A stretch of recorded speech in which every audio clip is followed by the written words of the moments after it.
Dear students, once again welcome into the class of TYBS Special English, and I, Professor Malini Adhav, going to teach you the study of English language. And today we are going to study the minor processes of word formation. There are 9 minor processes of word formation, and I will explain you one by one.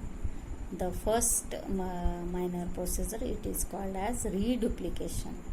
Reduplication. What is reduplication? Duplicates means the same word. Re means again, पुन्हा. म्हणजे एखादा जो शब्द असतो तो तसाच्या तसा, duplicate म्हणजे सारखा, समान, की थोड्याफार फरकाने किंवा जसाच्या तसा एखादा शब्द रिपीट करून त्याच्यापासून नवीन वर्ड बनवणे, ही जी प्रोसिजर असते त्याला म्हणतात रिडुप्लिकेशन.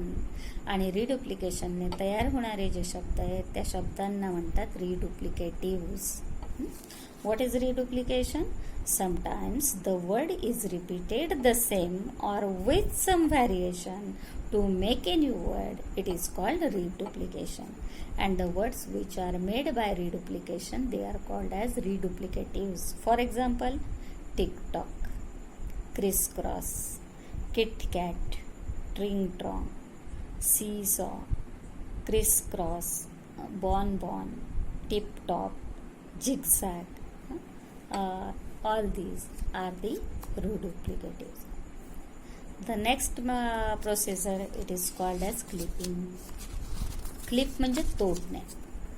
आणि मोठे मोठे शब्द जे असतात ते बघा की जेव्हा आपण बोलतो ना, बोलताना कमीत कमी एनर्जी वापरणं आणि कमीत कमी वेळात बोलणं हा आपला पहिला उद्देश असतो.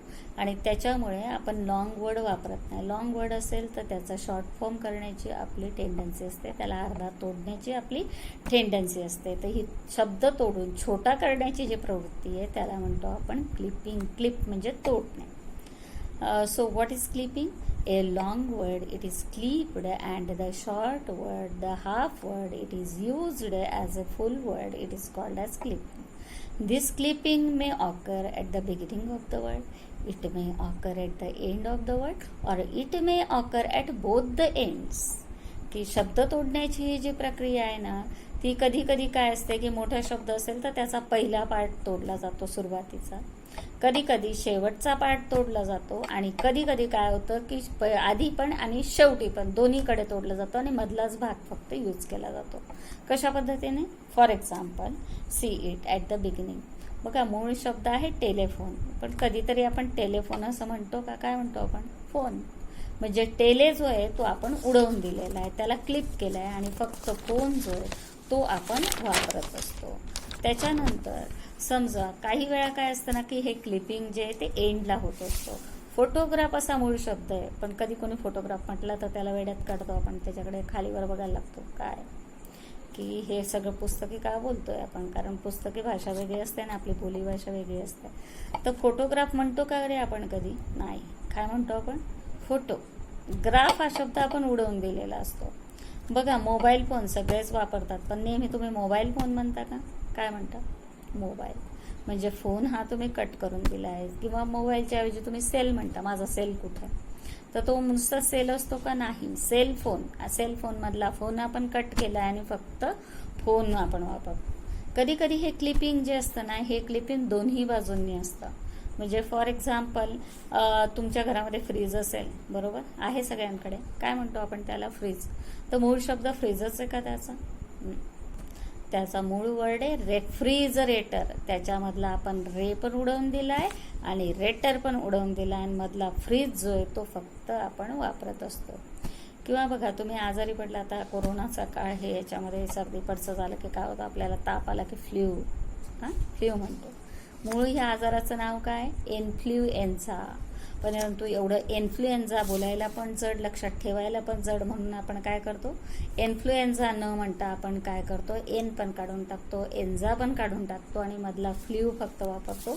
So this is clipping. आणि बघा, हे क्लिपिंगचं केव्हा करतो आपण? नेहमीच. बघा, ज्यावेळी आपल्या मित्रांना नावं त्यांचे बोलायचे असतात ना, आपण नेहमी क्लिप करतो. कधीही पूर्ण नाव बोलतो का रे आपण? एखाद्याचं नाव सुरेश असेल तर काय म्हणता तुम्ही? सूर्या. की त्याला काय करता, क्लिप करता आणि पुन्हा ॲड करता. तर आता हा जो प्रकार आहे ना, हा एक नवीन प्रोसिजरचा आहे. तो कसं ते मी तुम्हाला नंतर सांगते. So this is clipping. The next procedure it is called as blending. Blend म्हणजे मिश्रण. बघा, तुम्हाला याच्या आधी मी कंपाऊंडिंग हा शिकवलेला आहे. कंपाऊंडिंगमध्ये काय असतं की दोन रूट वर्ड्स एकत्र आणून त्याच्यापासून नवीन शब्द तयार केला जातो. तर ब्लेंडमध्ये सुद्धा तसंच आहे. कंपाऊंड म्हणजे पण मिश्रण आणि ब्लेंड म्हणजे पण मिश्रण. पण कंपाऊंड आणि ब्लेंड याच्यात फरक आहे. बघा, तुम्ही तांदळामध्ये जर खडे मिसळले ना तर ते कंपाऊंड होऊ शकतं. तुम्ही ते वेचून बाजूला काढू शकतात, वेगवेगळे दिसतात ते. पण जर तुम्ही पाण्यामध्ये साखर टाकलीत आणि ती विरघळली तर ती काढता येत नाही. पाण्यात मीठ टाकलं, ते विरघळलं तर ते काढता येत नाही. तर तसाच प्रकार असतो ब्लेंड आणि कंपाऊंडिंगचा. कंपाऊंडिंगमध्ये काय केलं जातं की दोन रूट वर्ड्स जसेच्या तसे एकत्र आणले जातात. आणि ब्लेंडिंगमध्ये काय केलं जातं की दोन वेगवेगळे शब्द असतात, ते मोठे शब्द असतात, तर त्या शब्दांना कट केलं जातं आणि एका शब्दाचा पहिला भाग आणि दुसऱ्या शब्दाचा शेवटचा भाग असे एकत्र आणून त्यांच्यापासून नवीन वर्ड तयार केला जातो. त्याला आपण म्हणतो ब्लेंड. ते आहे मिश्रण. What is blending? Here two words, two long words, they are cut short and a third word it is created which is the combination of these two words. It is called as blending. For example, बघा, तुम्ही ज्यावेळी सकाळी जेवण करतात, सकाळी नाश्ता घेतात, त्यावेळी त्याला ब्रेकफास्ट म्हणतात. आणि दुपारी लंच घेतात, दुपारीचे जेवण घेतात, त्यावेळी त्याला लंच म्हणतात. पण कधी कधी आपला प्रवासात असेल किंवा काही कामात असो, तो वेळ चुकून जातो. मग धड आपण ब्रेकफास्ट पण घेत नाही आणि धड आपण लंच पण घेत नाही, मधल्याच वेळेस घेतो. की ब्रेकफास्ट असेल तर तो 9च्या आत असतो आणि जेवण असेल ते 12 नंतर असतं. पण आपण 11लाच काही खाल्लं तर त्याला तुम्ही काय काय म्हणणार? मग ब्रेकफास्ट म्हणणार की लंच म्हणणार? This is the combination of two things, breakfast and lunch. So here we make a new word. It is called as brunch. What is this brunch? Break and lunch. BR from breakfast and UNCH from lunch, and this brunch it is created, so it is a blend. बघा, कधी कधी कसं असतं ना, smoke म्हणजे धूर पण असतो आणि फॉग म्हणजे धुकं पण असतं. जेव्हा धूर आणि धुकं दोन्ही एकत्र येतात त्यावेळी त्याला स्मॉग असं म्हणतात. स्मोक म्हणजे धूर आणि फॉग म्हणजे धुकं. तर त्याच्यापासून तिसरा वर्ड तयार होतो, त्याला म्हणतो स्मॉग. स्मोकचा स्मो आणि फॉगचा फक्त ज. याच्यात काय केलं जातं? पहिल्या वर्डचा पहिला पार्ट आणि शेवटच्या वर्डचा शेवटचा पार्ट असे एकत्र आणून त्याच्यापासून नवीन वर्ड तयार केला जातो. ट्रान्झिस्टर हा शब्द आहे बघा, आता आणि पण पूर्वीच्या काळी खूप वापरायचे. त्याच्यामध्ये 2 शब्द आहे, ट्रान्सफर आणि रेजिस्टर. ट्रान्सफर मधला ट्रान्स घेतला जातो आणि रेजिस्टर मधला स्टर घेतला जातो आणि याच्यापासून ट्रान्झिस्टर असा नवीन शब्द तयार केला जातो. बघा, तुम्ही प्रवास करत असताना कुठेतरी ढाब्यावर थांबलेत का रे? त्या ढाब्याला म्हणतात, काय म्हणतात? हॉटेल नाही म्हणत, मोटेल म्हणतात. मोटेल का म्हणतात? Motor hotel. तर मोटारमधला मो आणि हॉटेलमधला टेल असा एकत्र करून त्याच्यापासून मोटेल हा शब्द तयार केला जातो. तर ही होती तुमची प्रोसिजर ब्लेंडिंग. आता याच्या पुढची प्रोसिजर आहे acronymy. What is acronymy? Sometimes the short forms of the words they are used as the full forms of words. It is called as acronym. And the words which are created by acronym they are called as acronyms. For example, सगळ्यांच्या घरात TV आहे, टीव्हीच म्हणता ना, की म्हणतात television. कोणी वापरत नाही. असे जर शब्द वापरत असतील ना, वेड्यात काढतील लोक. सवय का झाली? टेलिव्हिजन. टेलेचा टी आणि विजनचा व्ही ह्याचा शॉर्ट फॉर्म होतो टीव्ही. तर आपण सगळे काय वापरतो? टीव्ही हा आहे शॉर्ट फॉर्म, पण त्याला आपण फुल वर्ड सारखा वापरतो. So it is called as acronymy. बघा, तुम्हाला आता बऱ्याचशा गोष्टी ज्या आहेत ना, ऑनलाईन शॉपिंग करतात तुम्ही सगळे, तर त्याच्यात एक पर्याय असतो COD. What is COD? Cash on delivery. तर हे कॅश ऑन डिलिव्हरी, कॅशचा शी, ऑनचा ओ आणि डिलिव्हरीचा डी, COD. तर तुम्ही कधीही एवढं कॅश ऑन डिलिव्हरी म्हणता का? नाही. काय म्हणता तुम्ही? COD.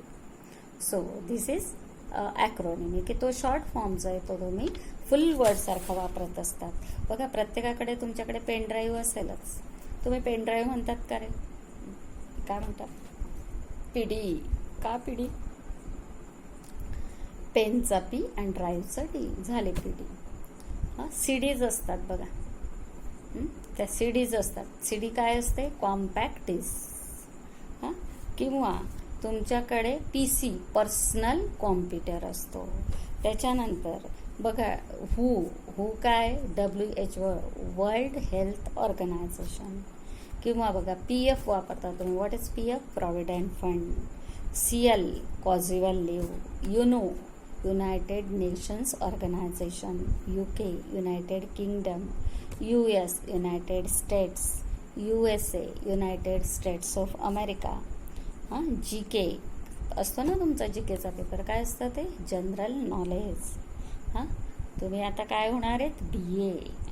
What is BA? Bachelor of arts. BSc bachelor of science. BCom bachelor of commerce. What is this? These are the short forms of the words. These are the acronyms. And nowadays we make most use of acronyms. So here we stop today. I have taught you 4 minor procedures, and in the next lecture I will teach you the remaining 5 minor procedures of word formation. If there is any difficulty, feel free to ask your questions, to ask your doubts and clear your doubts. Then, thank you students. Goodbye.